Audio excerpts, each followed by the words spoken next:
जो भी उन 3 कास्केट्स में से चूज़ करेगा करेक्ट कास्केट को, उसी से ही पोर्शिया की मैरिज होगी। ओके, तो now so far none of the suitors had any luck. Portia has not liked any of them either. ठीक है, और कोई भी, इतने सूटर्स बेटा देखने आए थे उसको, लेकिन किसी ने भी करेक्ट कास्केट चूज़ नहीं किया और पोर्शिया ने किसी को भी पसंद नहीं किया था। When Nerissa mentions Bassanio's name, Portia says that he had impressed her on a visit to Belmont. हाँ, जब नेरिसा ने बसैनियो का नेम उसको सजेस्ट किया तो पोर्शिया ने बताया कि हाँ वो उससे इम्प्रेस हुई थी, दैट ही हैड इम्प्रेस्ड हर, उसने उसको इम्प्रेस किया था जब वो बेलमोंट के विजिट में आया था। ठीक है, तो इतना आपको समझ में आया आई थिंक। नाउ अब हम वेनिस की बात करें तो वेनिस में क्या हो रहा है। Meanwhile in Venice Bassanio borrows 3000 ducats for 3 months from Shylock a rich Jewish money lender. देखिए, और अगर अब हम वेनिस की बात करें तो वेनिस में जो बेसानियो है उसने शाइलॉक नाम के मनी लैंडर से कुछ मनी बोरो की थी। ठीक है, 3000 ducats बोरो किए थे। Shylock secretly hates Antonio and forgoes the high rate of interest he usually charges. देखिए, और यहाँ पर बात करें तो शाइलॉक जो है रियल में एंटोनियो से हेट करता था। ठीक है, तो इसीलिए जब उसको एंटोनियो का नेम बताया बेसानियो ने, तो उसने कुछ इतना ज़्यादा हाई रेट ऑफ इंटरेस्ट लगाया जितना कि वो यूजुअली चार्ज करता था, उससे भी ज़्यादा।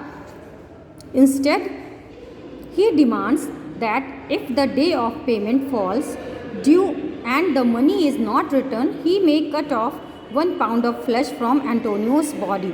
Antonio agrees on these terms as he is sure that his ships will return a month before the due date. देखिए, अब यहाँ पर शाइलॉक ने क्या कंडीशन रखी थी कि शाइलॉक ने कहा था कि जो भी ड्यू डेट है आपकी पेमेंट रिटर्न करने की, if he fail to give the money on the giving date, अगर वो उस गिविंग पर्टिकुलर डेट में वो फेल होता है मनी को देने से, तो वो क्या करेगा, क्योंकि उसने एंटोनियो की वहाँ पर कंडीशन रखी थी, तो एंटोनियो की बॉडी से वो 1 pound ऑफ फ्लैश ले लेगा। ठीक है, Antonio agrees on these terms, और एंटोनियो ने इस टर्म्स एंड कंडीशन से एंटोनियो अग्री हो गया था बिकॉज ही श्योर, वो श्योर था कि जो उसके शिप्स हैं वो मीन्स जो भी उनकी ड्यू डेट है उससे पहले ही वो पोर्ट पे आ जाएंगे, उससे पहले ही वो वापस आ जाएंगे। ठीक है, तो इतना हम लोगों ने बेटा अभी डिस्कस किया है, इतना आपको आई थिंक समझ में आया होगा।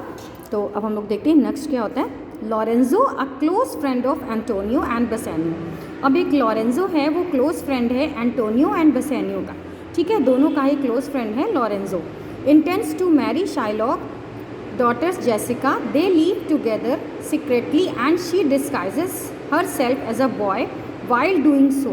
She also carries a good amount of her father's ducats which anger Shylock. He decided to take revenge. देखिए, अब जो लॉरेंजो की हम लोग बात कर रहे हैं वो एंटोनियो और बेसानियो का एक क्लोज फ्रेंड है और जो कि intends to marry Shylock's daughter Jessica, जो कि शाइलॉक की डॉटर जेसिका से मैरिज करना चाहता है। और उन्होंने they live together secretly and she disguised herself as a boy while doing so. और उसने क्या किया था, इस टाइम पे उनकी हेल्प की थी वहाँ से उसको ले जाने में। शी ऑल्सो कैरीज, और अपने साथ वो क्या, उसने कुछ फादर्स के कुछ डिकेट्स भी ले लिए थे, कुछ अमाउंट ले लिया था विच, और इसीलिए शाइलॉक एंटोनियो से बहुत ही ज़्यादा एंग्री था। ठीक है, तो इसीलिए he decided to take revenge, इसीलिए उसने ये डिसाइड किया था कि अब वो उससे रिवेंज लेगा, उससे बदला लेगा एंटोनियो से, और इसीलिए उसने ये कंडीशन बेसानियो के सामने रखी थी। Okay, now students, sufficient for the today and rest part of the lesson I will discuss in my next class. So till then, bye bye, stay safe, stay healthy.